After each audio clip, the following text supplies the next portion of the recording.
Welcome back to another review, and this time we're taking a look at Pirates of the Caribbean: Outworld's End, the third installment into Disney's pirate franchise. This movie takes place months after the events of Dead Man's Chest. So basically, the overall plot line of this movie is as follows: Will Turner, Captain Barbossa, and Elizabeth team up to try and find Jack Sparrow, who is stranded in Davy Jones' locker on the Sea of Sand.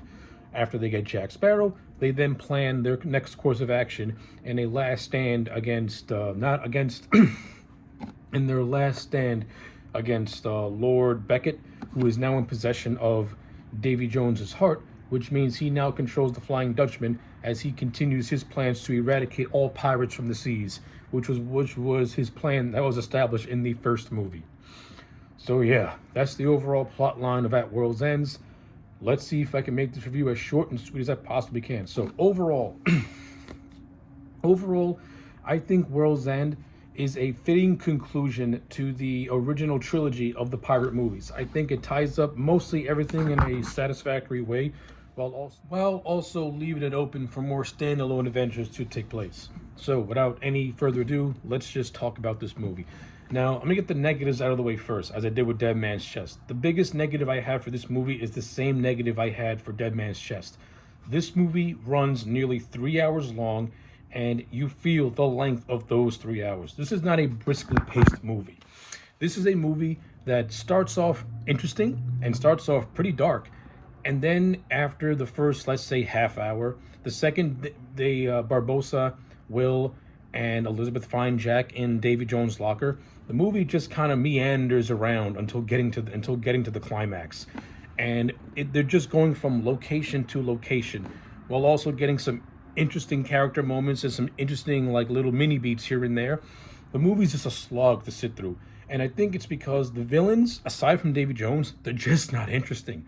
Like Lord Beckett is so one-dimensional and is so just boring.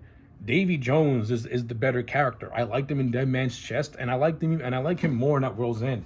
You get more expansion to Davy Jones' story. It's revealed that Tia Delma, Naomi Harris's character, was actually a woman named Calypso who Davy Jones fell in love with. And after Davy Jones came ashore after being at sea for 10 years, since whoever's in charge of the Flying Dutchman virtually is cursed to be on the ship for eternity, but every 10 years they have a chance to go out shore for one day. So when Davy Jones' chance to go to shore came, Calypso failed to meet him at their rendezvous point, and this is what caused Davy Jones to pretty much have the heartless demeanor that he has. Like, he was a decent man who was turned the way he was because the woman he felt the woman that he loved had betrayed him. So now he has nothing more to live for. I like it. You give Davy Jones more dimension and more depth when you expand upon his character, but at the same time, you're not taking away from the menace of Davy Jones as well. He's got that sympathy to him, but he also maintains that menace all throughout the movie, which is what I like. It's how you build a villain. You give him a sympathetic backstory, but you don't make him into a blubbering buffoon. You still maintain his wickedness, so to speak. I like it. The addition. I like the addition, and I also like the scene that Davy and Calypso had after Calypso is put to the brig by Captain Barbossa. It's a nice scene.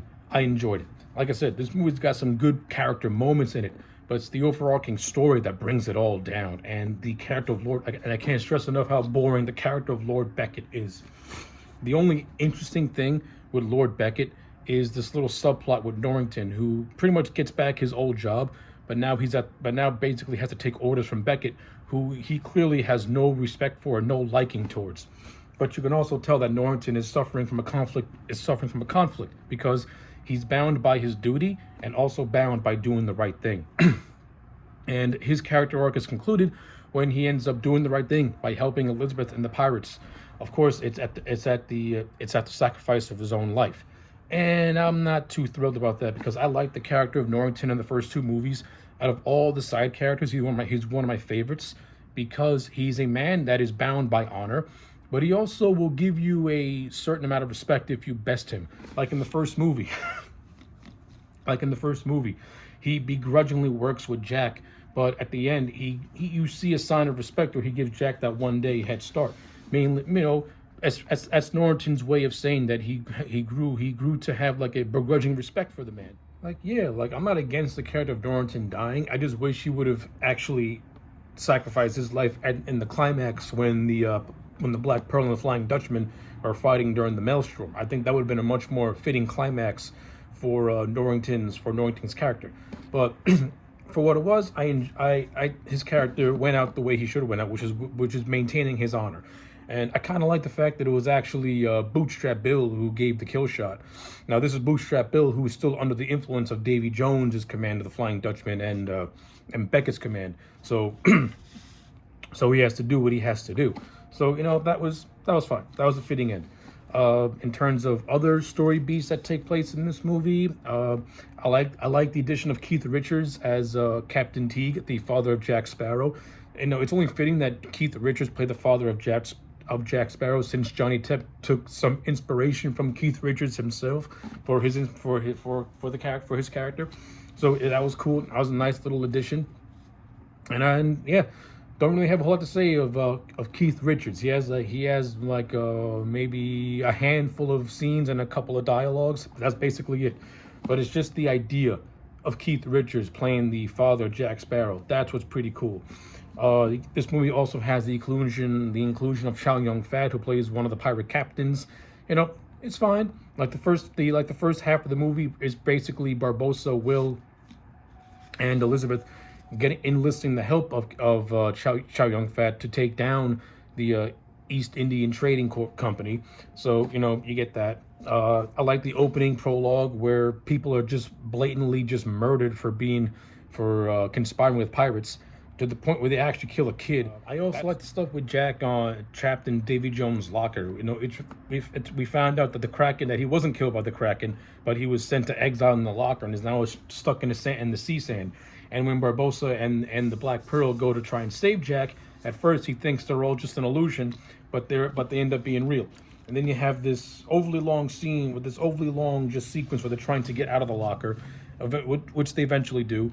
I don't know why. For some reason, I thought this went on longer than it actually should.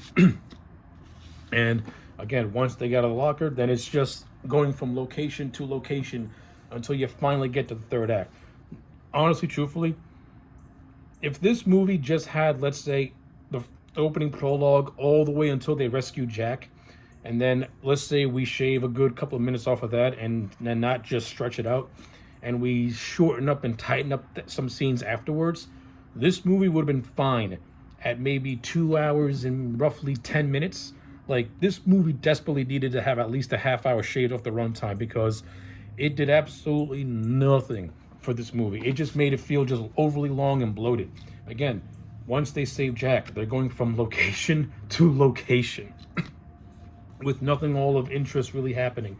They're just trying to get a band of pirates together, so that way they have an army to take down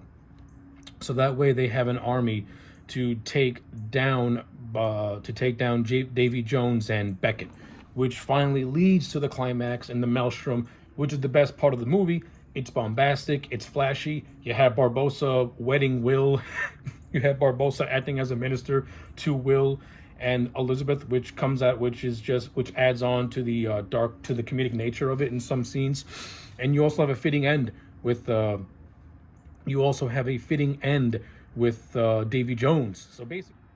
So basically, Davy Jones gives Will a mortal wound in which Will dies. Now, before Will actually succumbs to his last breath, with the help of Jack, he's able to stab the heart of Davy Jones, which releases the curse of the Flying Dutchman, and Davy Jones falls in the Maelstrom. And as a result, the Black Pearl now reaches a shore, in which now they have to go against the Indian Trading Company. However, now since Will pretty much killed Davy Jones, he's now in possession of the Flying Dutchman, and he's now the captain for life of the Flying Dutchman. And this is what leads to the Flying Dutchman and the Black Pearl taking down Beckett and the East Indian Trading Company. Pretty much wrapping up everything in a nice way, so to speak.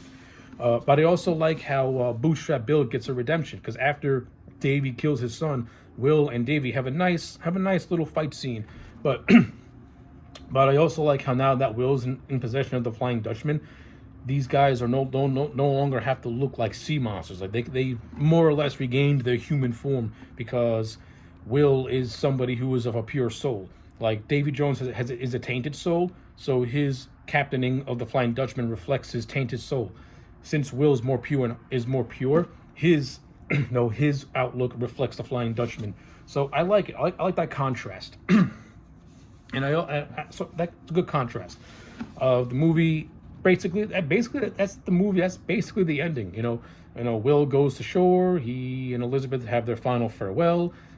Jack and my boy Gib, they set out on an adventure to find the Fountain of Youth after Barbossa steals the Black Pearl, who also has the same intention. But there's a nice little caveat to that, as Jack had carved out the location of of where the Fountain of Youth is. So I like it. It sets up a Jack Sparrow Barbossa movie in which they're going to be in a race to find the Fountain of Youth. So I like that. And then you get the post-credit scene of Will coming to shore 10 years after the events of this movie to see his son. So yeah, with all that being said, those are my thoughts on Pirates of the Caribbean at World's End. When all's said and done, I'm going to give this movie a slightly higher grade than Dead Man's Chest, mainly because I think this movie, even though I think this movie suffers the same fate as Dead Man's Chest, I didn't find myself bored watching it, because the third act of this movie and the fight on the Maelstrom is kind of the best part the best part of this movie, and it actually saves and pretty much from that point on, the last, I want to say, half hour is very half out of 45 minutes is very thrilling and good stuff. Very good stuff. So yeah, I'm gonna give it a 6 out of 10. Those are my thoughts on At World's End. Yeah, those are my thoughts on Pirates of the Caribbean at World's End. Let me know yours in the comment sections down below. Like the video and subscribe, and I'll check you back next time for more.